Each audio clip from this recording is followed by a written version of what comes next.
So different, just as a summary, different selling approaches. Every approach is likely to reach a different customer. A lot of people buy on Amazon aren't necessarily people that go to Walmart or any other store for that matter. Some of them just only shop online.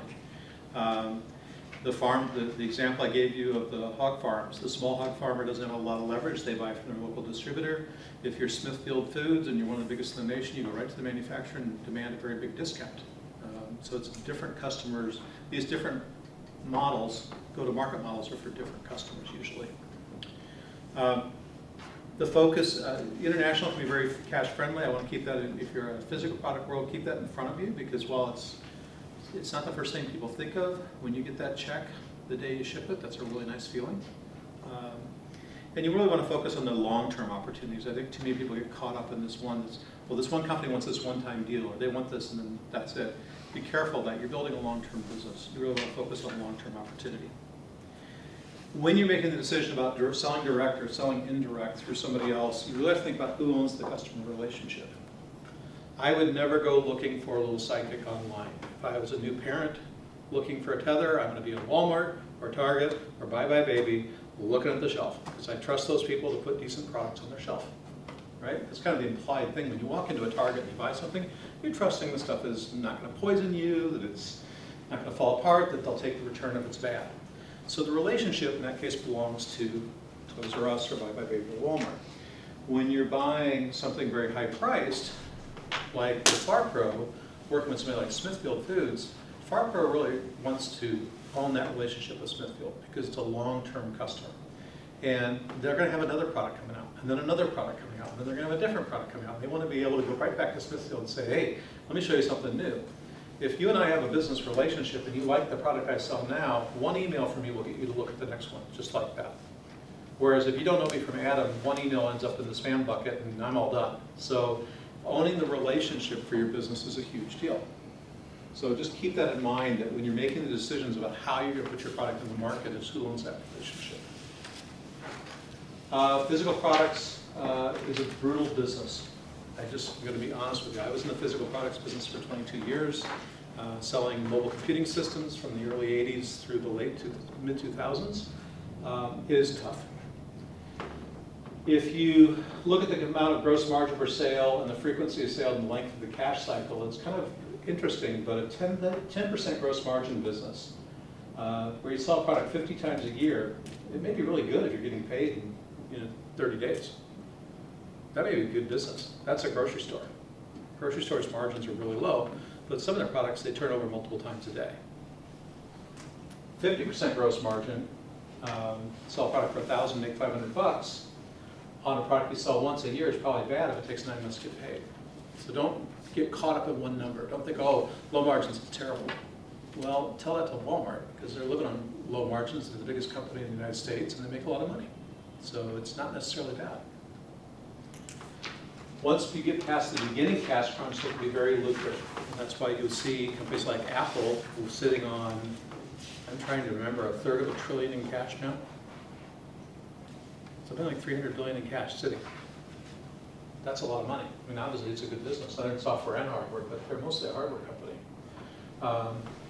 Focus on your margins over time. It's going back to not ordering too much up front. Get your business going, get the buzz on your product, be positive, hey, it really works, I like it. Then focus on margins over time. You can increase purchase volumes to get better margins.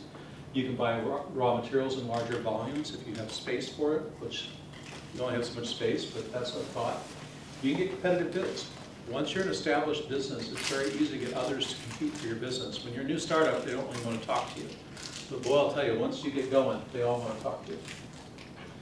Payment terms are everything. In Little Sidekick's case, she was able to go to her manufacturer and negotiate payment terms 1 day longer than what she needed for Walmart. So they went from a pay on delivery, or I think it was pay on delivery, to 75-day terms, which helped her huge, because now she had a positive cash flow cycle on Walmart. She got paid before she paid Walmart, or paid her manufacturer. So just going through 3 years of really tough business, they finally realized, hey, you're for real, this isn't going away, Walmart keeps ordering more, and she basically told them, I'm going to have to go somewhere else if you guys don't help me. Well, they helped her. They said, okay, we don't want to lose you, She was very gentle about the way she didn't, you know, she wasn't bad about the way she handled it, but she just told them the truth. I got to go shopping. You guys are killing me. And they were able to work with her. Those longer term relationships are when you see the value. The last thing I put on here is beware of commission sales long term. There's no problem paying a commission, but again, this goes back to the relationship. If Chris Sackett is my distributor for my software product, or he gets me into a deal, if I want Chris to own a relationship forever, then I need to pay him commission every year when the person renews, because I need him to keep that going well. But if Chris just made an introduction for me and I give him a commission for doing that, I don't want to keep paying Chris if my relationship with the customer needs to be direct.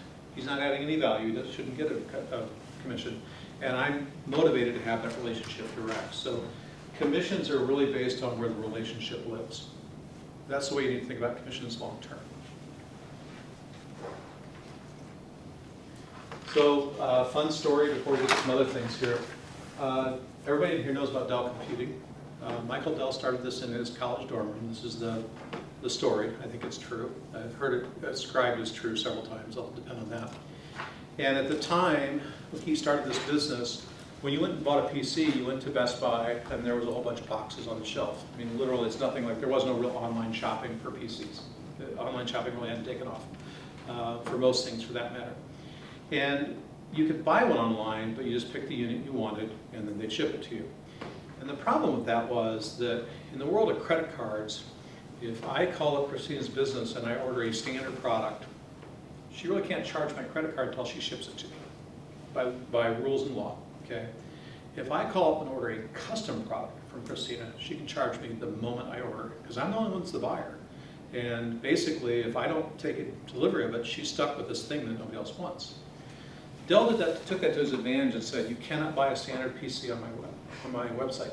You can only buy a custom configured PC. So you'd go on Michael's website, you'd pick the processor you wanted. Now, this is in the old days when you could do that. Here's the processor, here's how much RAM, here's the hard drive I want, here's the keyboard I want, here's the display I want, and he'd charge your credit card the second you said yes. He's got your money. He worked with his manufacturing partners, because he wasn't building anything himself for a long time, and came to an agreement with them. They normally got 90-day terms on their work, meaning they ship a product to IBM and IBM would pay him 90 days later. He said, I'll do it in 9 days. I'll give you 9-day terms.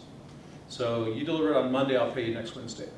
And so they co-located with him, had product stock right there, and they would deliver literally every couple hours. He got paid on day 1.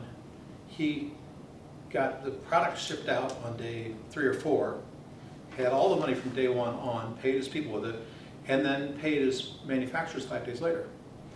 He inverted the cash flow completely from the traditional business, and that was one of the ways he really went after the world of IBM. And oh, by the way, he provided a service, because this was back when, you know, a bigger processor was a lot more expensive, and people were really, it was a very technical thing. It's like guys in horsepower cars or something that had more RAM. It was a big deal. So he provided this service, and he made it, the faster he sold, the more cash he piled up. So just, it's something people really don't think enough about, is the impact on cash that cash flow can have. All right, questions on any of the models we've talked about so far?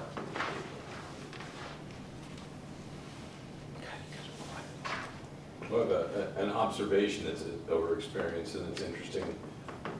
The Walmart example you gave, Yeah. There's several different directions on it. It's funny to me because over the years of representing folks who do business with Walmart, the early stage cash strap folks, or how terrible it is to do business with Walmart. The more mature companies have plenty of cash, love doing business with Walmart because they always get paid. They know they're going to get paid. It's very, and you hear both of those too. You do. And Walmart's usually saying, where's your next product? You got any more? What else you got for me? Can you sell me some more product, please?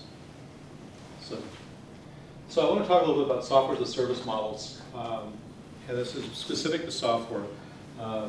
But there's something in here that applies, I think, to any product that I want you to really think about, no matter what kind of product you're doing.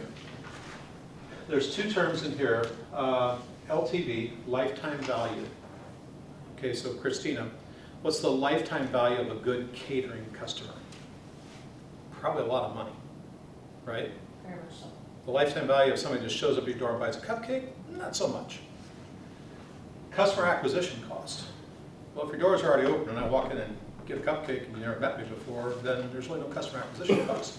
But if you were to spend $1,000 cultivating a relationship with somebody that buys, I don't know, $30,000 of baked goods a year, that's a pretty good deal, right?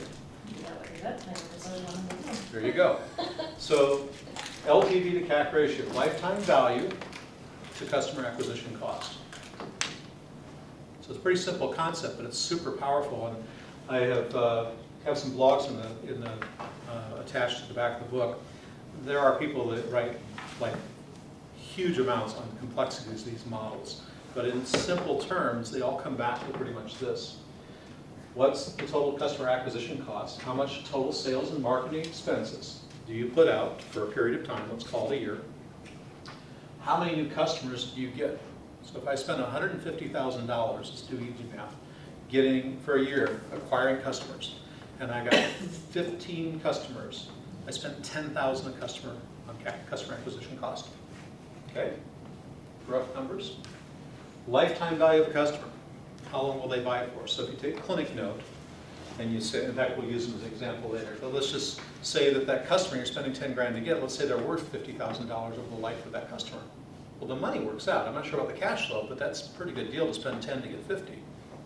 Works for me.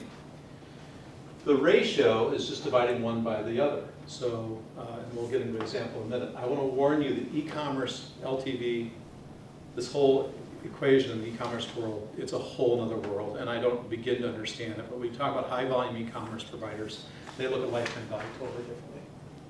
So let's go through an example of this. Clinic Note University example. Yearly sales and marketing costs for university side, roughly $71,000 a year. The average revenue per customer, $6,500, okay? Let's say we have 21 new customers in the last year. Let's say the average customer's life is 4 years. Now, we don't know yet, I can go into that, but let's guess it's 4 years. So customer acquisition costs $71,000 divided by 21, $3,381 per customer to go get them. And this is primarily people's time. Lifetime value of $6,500 times 4, $26,000. 7.7 ratio LTV to CAC. So you're going to get 7.7 times your money back for the time you put in. Now obviously it doesn't count the cost of building the product, but just kind of get that idea that a bigger ratio is better. Not a bad thing. So what would an average, or just, what would a healthy ratio be and what would an unhealthy ratio be? Well, so if you think about it more on cash flow, and I think I get into this in a minute, but if you spend $15,000 for a customer and the first year return is $5,000, you got a big problem, right? Yes, if they stuck around for 30 years, but who sticks around anything 30 years? And I just don't buy that. I think when it gets under 4 or 5, you really got to start questioning what you're doing. Because what you are asking yourself is, when do you get around customers? If you've got to keep finding new customers over and over and over and over and over, and this is the game industry. This is what's tough in the game industry, is finding people who stay home with your game a long time is hard. I watched my daughter go through a lot of game manufacturers. Like, yeah, I don't like them anymore. So 3 months ago, greatest game I've ever seen in my life. This month, done, they suck. I don't know why, but it's $50 a game when you talk about PSP or PS4s or whatever they are. That stuff's expensive. So, yeah. So I think, and there's different schools of thought on this, Mason. I got to tell you, the deeper you read on this, the bigger the question gets and the bigger the discussion gets on this. But just in general, think about any business, again, whether it's selling baked goods as convenient, or baked goods to people, whether it's selling legal services to people, whether it's getting people to come to your mechanic repair shop, or whether it's your software company, it's the same question. What did it cost me to get that customer in the door? What are they worth long term? This is a better measurement, months to repay. So let's look at it this way. Same numbers, CAC of 3381, average contract value 6,500. Months to repay focuses on payback period. So this is a pretty cool way to think about it. And it's actually in the startup world becoming the way to look at it, because I don't know the LTV of the university market. And the statistician, me, and I took just enough stats to be dangerous, says you won't know that until you've turned over 100% of your customer base, or at least 90% of your customer base. You don't know how long they're going to stay. You just don't know. But I do know how quick I get my cash back. So look at it as a cash cycle. These universities, and by the way, I'm getting paid up front by these people, which is kind of nice.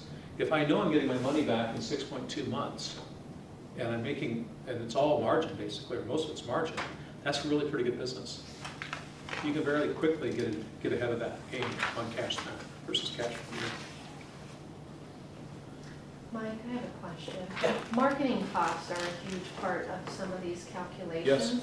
Is there any rule of thumb for an online, a software product to, like, is there a percentage or anything of what you should be spending on marketing No, costs? there's not, because the problem is if you're doing you're selling a to-do list app for $5 versus you're selling $6,500 software to a company. It's a totally different marketing spend. Sure. The funny thing is in the business-to-business world, the marketing spend tends to be a little less. Because the truth is, I'm going to pick on Chris a minute, there's only a couple of ways to get to this guy if you don't know it. And it's not by sending him a piece of email, which he gets several hundred a day that he doesn't want to look at. It's not by hassling and stuff sent through the mail to him. It's by a referral. It's by getting his attention. It's by showing him your value. So a lot of times it's more time than money. Whereas in the consumer market space, if I'm trying to sell an innovative new pair of shoes, I got to out-yell Nike, right? I got to make more noise than Nike makes. Or I've got to go pay an athlete. What was the gal that just won the gal Megan that just won the World Cup, right? Or yeah, World Cup. What's her last name? Megan Rapinoe. What do you think it costs to get her to wear my shoes all day? I'm figuring it's $5-10 million a year. It's one way to do it. So it really is going to depend on how you market. There are some standards within industries. You can go talk to a B2B software company and they can give you an idea of what they're doing. But I got to be frank with you, B2B software in the trucking industry versus the legal industry is a totally different thing. Okay. So no. it varies. Yeah, I know. I wish there was. We all wish there was, but it really isn't. So I want to talk a moment about GAAP rules. This is this whole thing about revenue recognition. This throws everybody off. I sell a 12-month license for $6,000. I put $6,000 in the bank. I account for $500 of revenue every month thereafter. 500 times 12, 6,000. The GAAP accounting rules, generally accepted accounting principles, rules say that you can only account for revenue you've earned. If Christina's been given a huge deposit for a catering order 4 months in advance, technically by GAAP rules, she shouldn't be showing that revenue until 4 months out. She could throw the cash in the bank because it's her cash, but the revenue doesn't show up till the month where she actually delivers the goods. And so it's just the rules of accounting, and you're pretty much going to be required by all your investors to follow GAAP rules.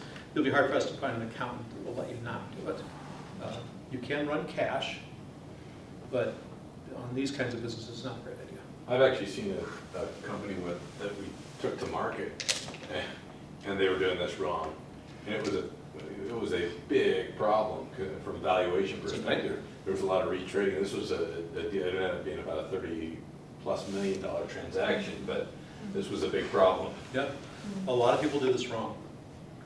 The good news is these days, if you're in this software business, there are actually add-on tools for Microsoft Quicken and QuickBooks for business that allow you to put in every contract with all the unique terms, and it takes care of it for you. It's a really good idea because it gets really complex really fast. Cost of revenue in the SaaS environment. So a lot of people are like, well, it's software, it's free, there's no cost to software. Well, there is cost. So first of all, there's hosting. Just about everybody that's hosting software is doing it under Azure with Microsoft or AWS with Amazon. They're using the Google Cloud. They're paying for that. Those aren't free. So that's a cost that you've got to incur. Third-party fees, content delivery, embedded software, embedded services, all of those things add up to additional costs. Most software products today, the software that I buy from, I don't know, DeWalt, if I buy DeWalt software, likely DeWalt is licensing other pieces and parts in different manners to build up their product because they're not going to write everything themselves. Good example with ClinicNote was the calendar function. How many people have written a piece of calendar software? I mean, thousands of people had to write this stuff over and over. The calendar's the calendar. So they actually were able to license a piece of code from somebody else that was a full calendar suite of software without the interface, and then made it look the way they wanted. They paid a one-time fee of like $4,000 to use the software.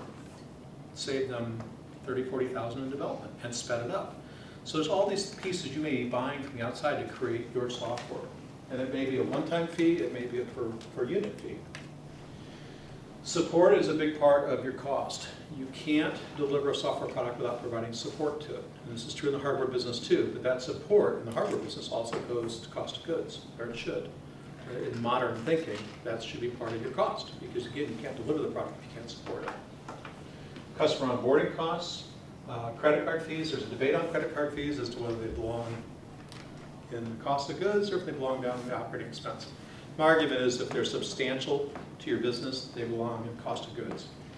If you're selling games on your own platform, I'm picking on you, but if you're selling stuff on your own website, credit card fees are, you're paying them, and you're selling a $10 product and paying 80 cents per on credit card transaction, that's substantial. That needs to be considered a cost of good. There is seasonality in every revenue model.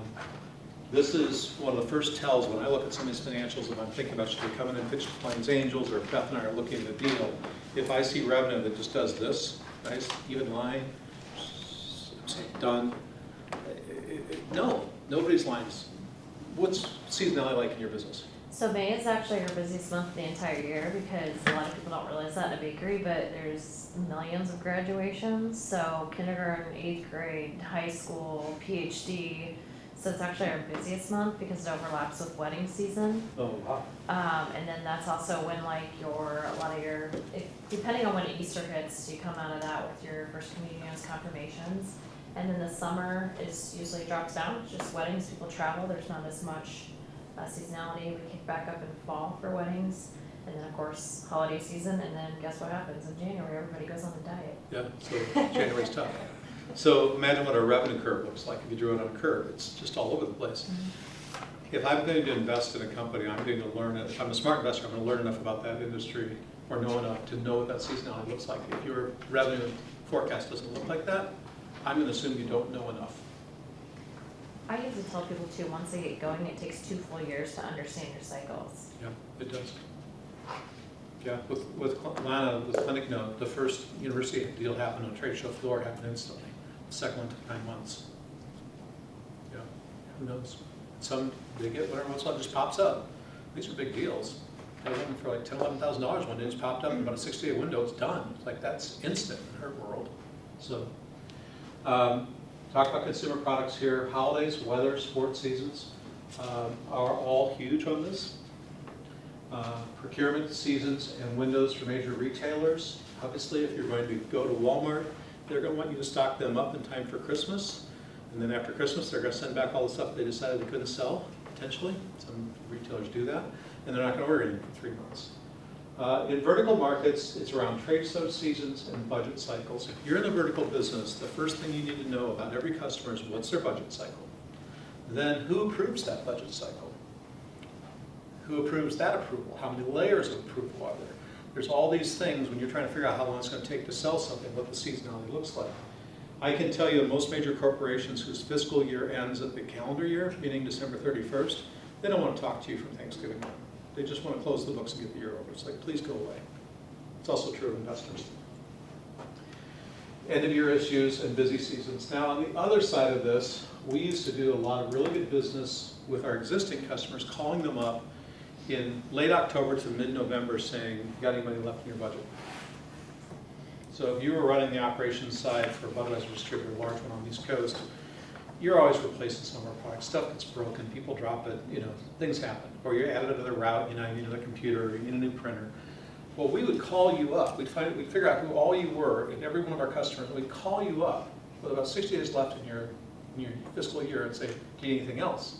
Meaning, you got any money left in your budget? And then we might make you a better deal if you say, would you like to buy 4 of those? Would you like to have a few ready for next year? Well, in a lot of companies, if you don't spend your budget, you lose your budget. So there's an incentive to spend it every year. So it's kind of perverse, but with your existing customers towards the end of the year, they may represent an opportunity to sell even more. Also government cycles. They've got multiple, most cities' cycle ends on June 30th, federal ends on September 30th. Mm-hmm. So I always tell people if they're working with state universities or whatever, that the Yeah. cycle's a little different to go back to. State of Iowa, January, or July 1 to June 30 is the cycle. Yeah, and then federal is October 1 through. And selling to education's really hard. I got to get that out there. Valuations. So if you're doing a startup, again, if you're raising capital from an angel perspective or VC perspective, it's all about the exit.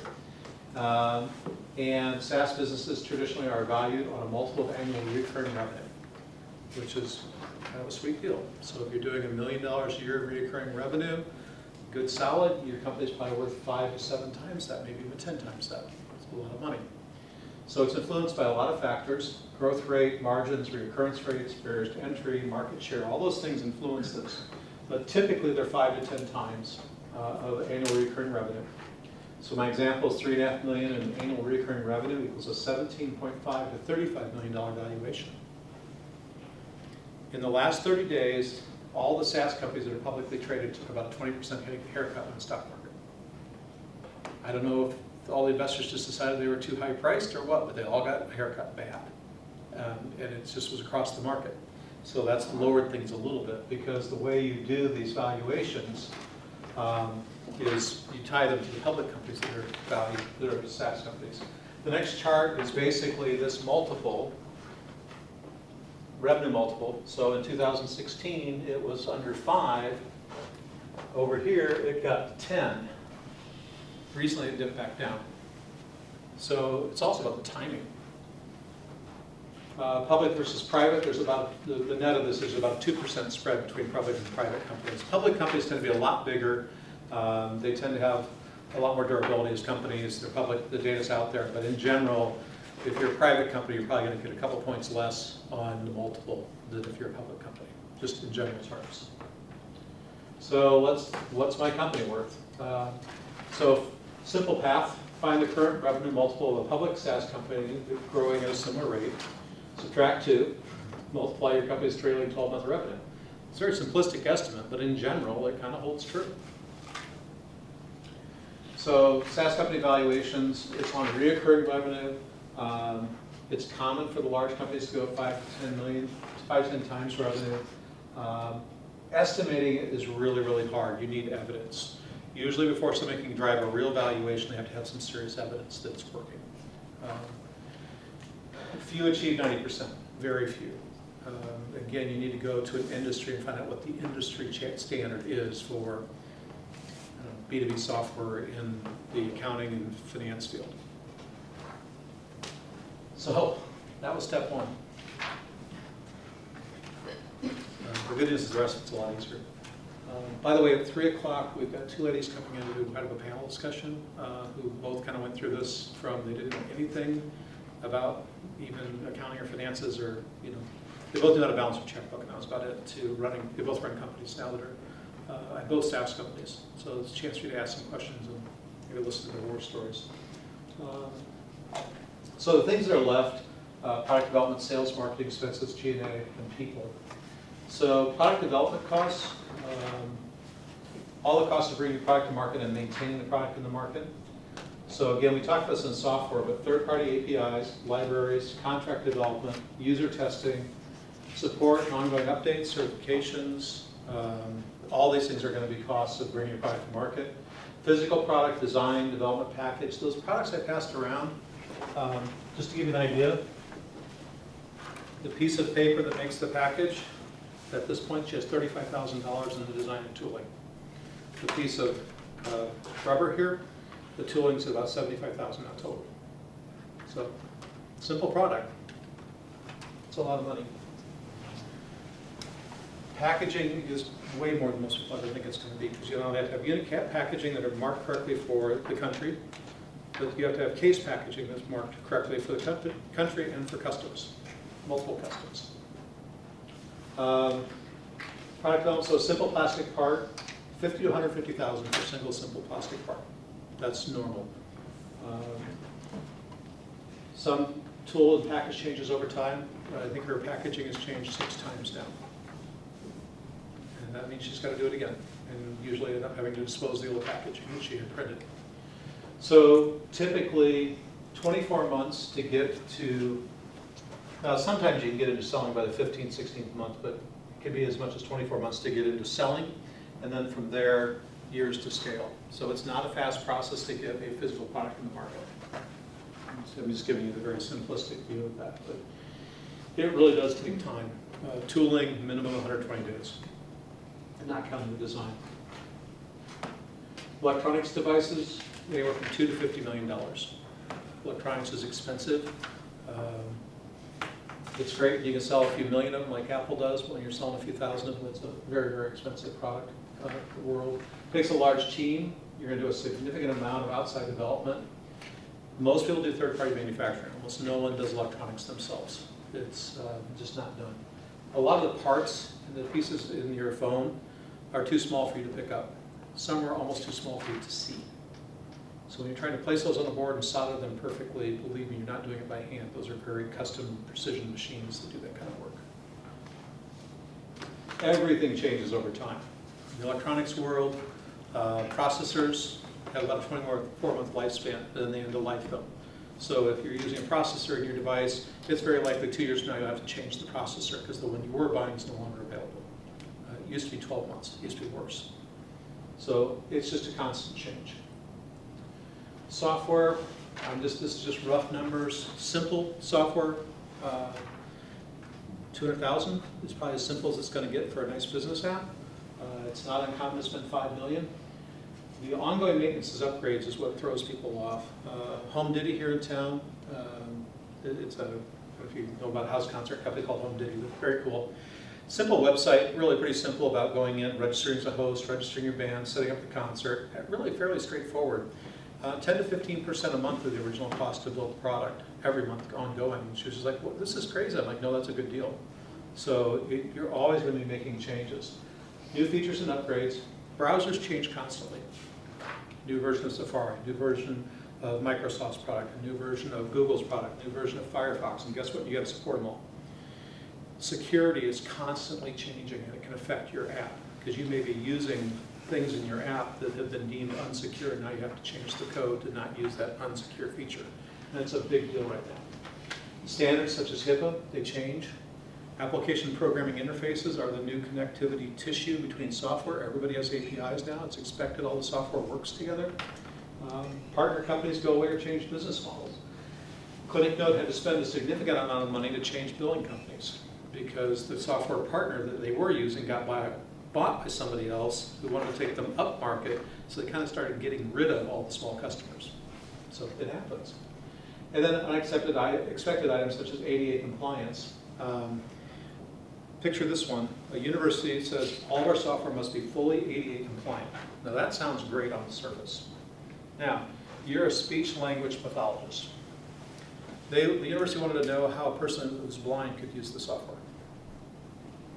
Now, anybody that's an SLP says you have to have eyes to be an SLP. It's just a functional requirement. You have to be able to see the person's lips move, but under the university policy, a blind person had to be able to use the software because that was policy and that was ADA compliance. Right, wrong, or indifferent, there it is.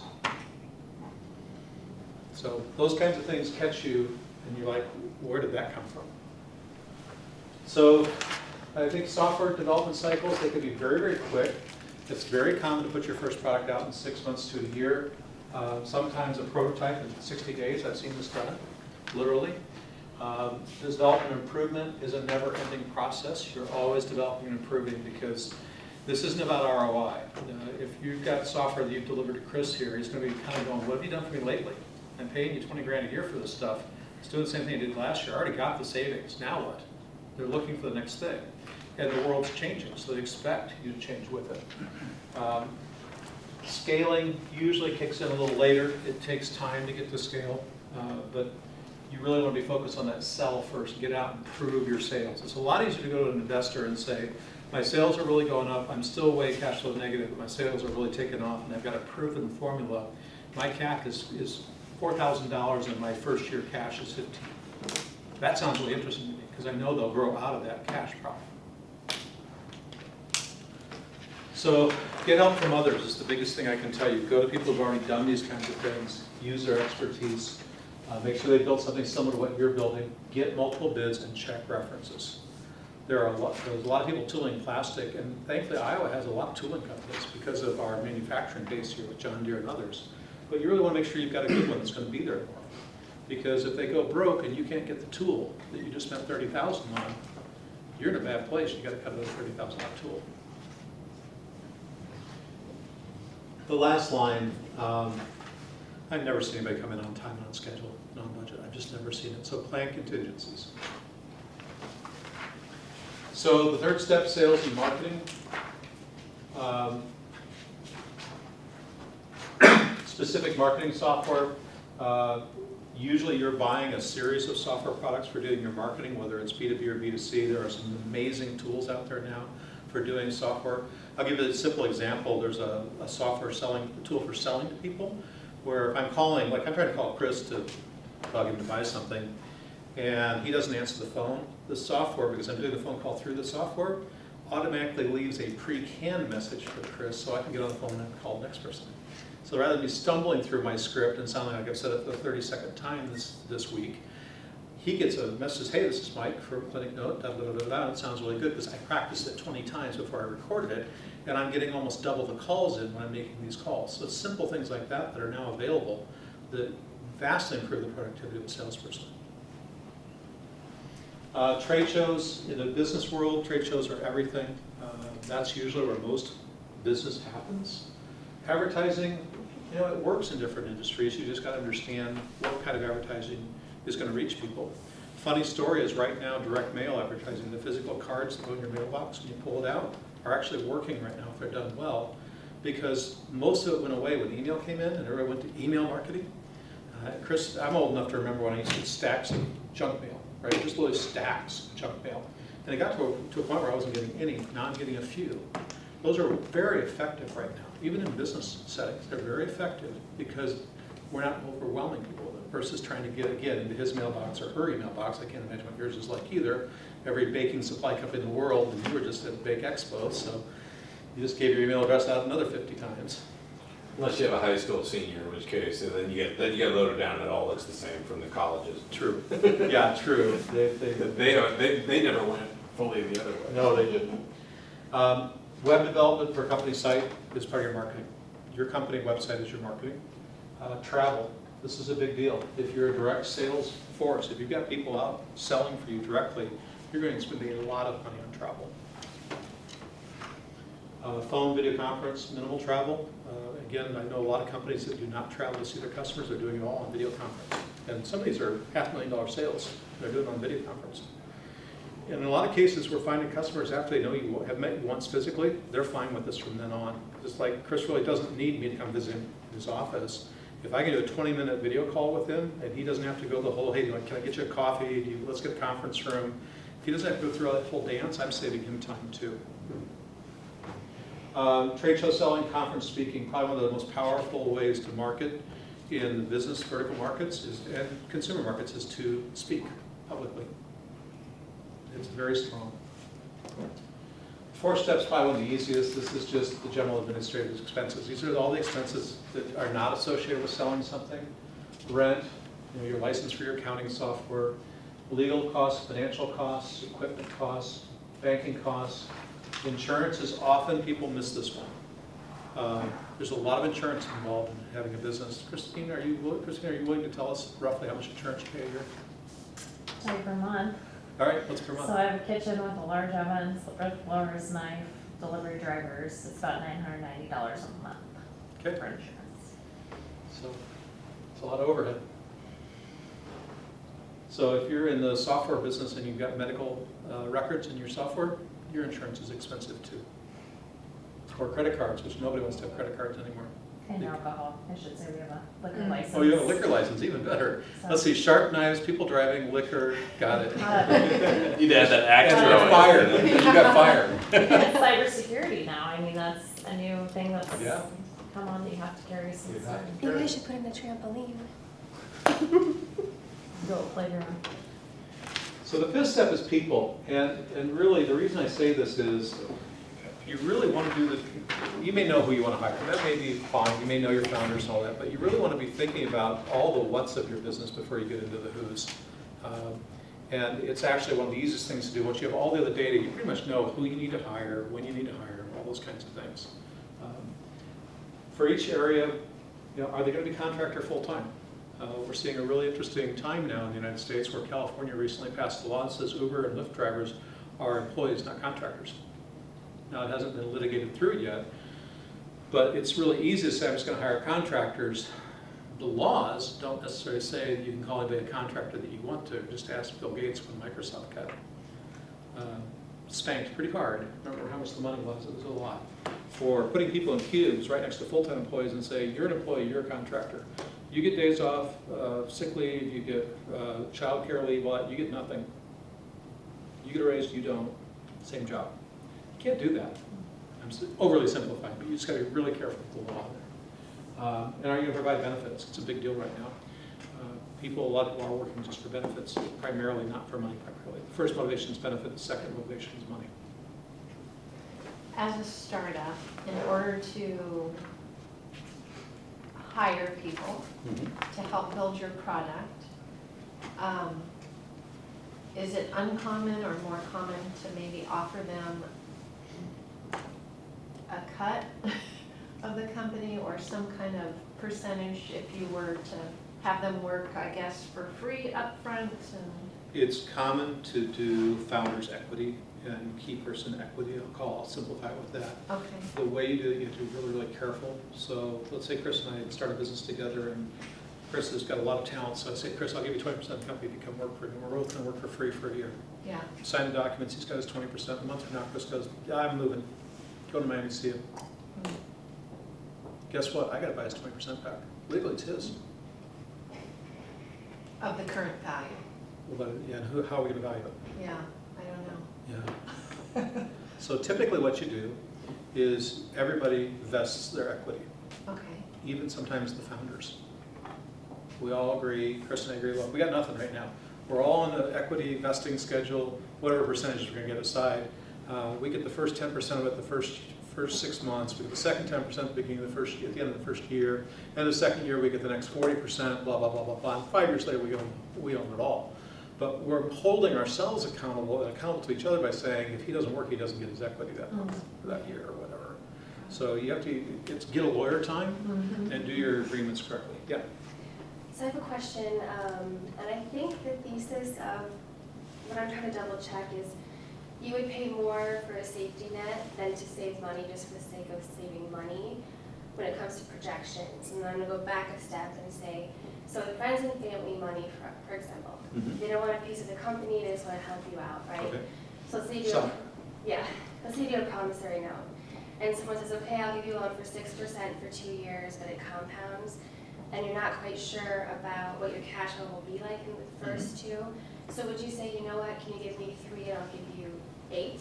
Like that's something that you'd rather do is be safe in the cash flow, but end up paying more over time? I'd rather give them equity, Oh, personally. I'd rather have the right to convert it to equity, because I may need all my cash because I'm growing so fast.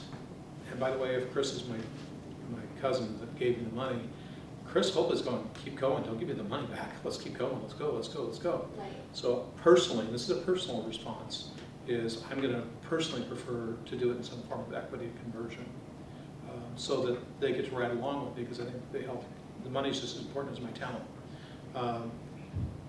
Loans among family members, I think the rule is Thanksgiving. If the whole thing falls apart and you lose all their money, can you still have Thanksgiving dinner together? And if the answer is no, then you shouldn't take money from your relatives. Right. I know Amy Vos got some money when she first started out from an aunt. And the aunt was like, I don't even want it back. And they're like, she's like, no, you own part of the company. She's like, no, I don't. So the whole debate was like a reverse debate. Amy wanted her to have part of it. Well, she ended up paying her money back, the money back plus a little bit. But it's not logical when you're dealing with relatives at all. Right. Well, I was just wondering about the terms and kind of what you'd want to do. And maybe I'll ask you that question one-on-one, because I have a question about like selling shares and stuff like that, and what you have to legally be set up as and all that. You're sitting next to the guy that knows the answer, not me, because I will not advise you on that one. Okay. So there's a lot of different ways to do it though, but Yeah. the best question is asking, or the best point is asking it before you do it. Okay. A lot of people, in fact, I've got For those emails while of you- sitting here today about somebody who said, hey, you promised me these options, and now you're telling me these options, and we're 2 years down the road. It's like, wonder what was really promised, because there's no docs on it. So the rule in business is before you get married, plan the divorce. If Chris and I are going to get married together, if you will, in a business, the first thing we're going to do, because we'll know a little bit about this. So you're gonna order a cake from Christina? No, we're not. We're going to sit down and we're going to write an agreement that says, this is how we value the company, no matter what. It's 2 times revenue, it's 5 times evidence, whatever it is, that's how we value it. And here's each of our rights to buy the other one out or be bought out. We're going to document all before there's $1 of revenue. And we're going to live by that agreement, and that's our divorce decree. And whether it's I pass away in an accident and he doesn't want my wife as a partner, or I just say, Chris, I'm done, I want out, buy me out. You do all that at the beginning. And there is no such thing as a 50-50 partnership. They're the worst thing you ever thought of. Never do a 50-50 partnership. Just don't. And if you do, you better have that document he's talking about. You can get there that way probably, but. And be careful of operating agreements in LLCs, because I can own 5% of the company and have 100% of control. And legally do it. So how much should I raise? This is a really, really common question. How much money should I raise? This is my very simplistic answer. So start out by doing your financial model. Start with no cash in the bank. Do your financial model. This is kind of what I've done here. I've simplified it. I started with 10,000, but whatever. And I did all my work to do a forecast, and I said I'd bottom out on cash flow at $1.234 million. I don't know how I got that number to come out, 1, 2, 3, 4, 5, 4, 7. That's pretty funny. I didn't do that officially. That's how much cash I need just to get to that point, to have nothing left in the bank. So I need at least that much money. Now, out of any other startup expenses that are coming in, and sometimes there are other startup expenses, then take your average burn rate, how much money do you go through a month, times your cell cycle, times 1.5. So I need $1.235 million. I need 800,000 more for development. I burn 5,500 a month. I have a 6-month cell cycle, so my cell cycle times 1.5 equals 9. I need 2.775. Why the cell cycle? Because nothing goes as planned. What happens if there's a dip in the market? What happens if there's a minor issue in the market, correction in the market, whatever, that throws every business in the place into a tizzy for a while? You could lose a whole cell cycle. So the idea is, what's all the money I really need? You know, how much inventory do I need? How much development cost do I need? And then how much money do I need a month thereafter to live through a whole cell cycle and a little more? That is so simplistic. But as an investor, it's just as common for me to look at Mason and say, you don't have enough, you're not raising enough money, as it is to say you're raising too much. And by the way, you get the same thing. You have one person say you're raising too much, and one say you're not raising enough. It happens. But the point is, can you survive a hiccup? Can you survive a tool that comes out of the tooling shop and it's wrong, you gotta redo it? 100-day tooling cycle, and it's like, well, the tool's out, we ran some test product, it's wrong. We gotta completely cut a whole new tool again. And I've been through that many times. It's like, yep, start over. Lost 100 days. Still gotta pay your employees. Still gotta eat. So knowing your cell cycle is pretty important. And if you don't know it, estimate it really long so that you have enough cash to live through the event. Because even if you get slowed down and it's not going as fast as you want, if you've got enough cash to not be in an emergency, it's a lot easier to raise some more cash. The last thing myself or Chris or anybody else wants is somebody coming in and saying, I gotta raise some more cash. And they say, what's your timeline? And they say, I'm gonna be out of cash next week. I can't help you. I got nothing. I don't have anything. If you say I can make it 6 more months, okay, we have a little bit of time to work with. So that's one way to look at that. All right. You guys want to take a quick break and then we'll look at the model? Can I ask you a question real quick? Yeah, of course. So on the last slide, how much should I raise? Yeah. The 1.5 is, or the last number multiplied by 1.5, that's essentially for a hiccup. Is there anything scientific about that? Is there any? The scientific is there any magic to that? zero. Okay. It's an estimate, and I can give you a lot of different answers. I'm saying the cell cycle is 6 months. Okay, so if you lose a whole cell cycle, you still got to live through into the next one. I've heard people say 2 times the cell cycle.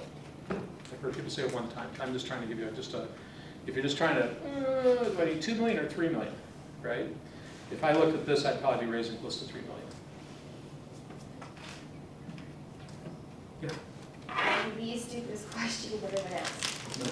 So like Amy, because she started Yummies a couple years ago, she most likely has those 2 products under the same LLC. Who's Yummies? Her pacifier that tastes Oh, like fabrics. Little Sidekick, okay. Yeah, so Little Sidekick and then Yummies. would you guesstimate that they have the same LLC or same? I guess it would It's be- one company. It's one company. So with the books, she has two separate documents of all of these for each one. Does she ever put them together? No, she just runs the books. One for the books, for everything. That just it gets really confusing for me, when I think about like one product not selling. And like, this product is technically, eventually you might have to like phase out a product or something, you know what I Sure. mean? But it's like, You is that keep the- okay from your perspective? If you keep the take books. money from one product that's profiting well and help out one that's kind of Of course. fledgling a bit? Yeah, because most companies that have multiple product lines are not all doing good at the same time. Right, okay, but It's- everything is together. It's still good to like, have, like, if you're using QuickBooks, you can use like a class, so you can easily separate them to be able to Right. see easily which one's doing what, because if you're Okay. mushing it together and you have no idea, then you might not know this other one is sucking all the money out of the other one, Especially in so. forecasting for Yeah. introducing Yeah, when I get into the Yes. forecasting model, I'm gonna Right. show you, like in the model I use, you can forecast 6 different hardware products with 6 different pricing structures, costing structures, everything, so you do it by line. You Okay. don't do it all as one. So yeah, at least for all the stuff that we're taking in now, we can still just have one set of books and one paper. Absolutely, you should only have one. Keep it simple. Even if the businesses are different completely? Sure. On the Depends, service one's depends product? on what difference, you know. Well, I'm saying it's a startup. If it's just you, don't keep 2 sets of, I mean, Yeah, unless there's a Generally, real yeah. tax reason, generally, you no. know. Well, and it's frankly There's worse countries than in tax Europe where recovery. they keep 2 sets of books all the time. Yeah, You don't wanna get into I was gonna say, Italy is. Italy's for sure. That'd be great. Which set of books do I That's it. show? The ones I show the government, or you want to see the ones where I help That's the money? exactly right. All right, let's take a break. That's exactly right.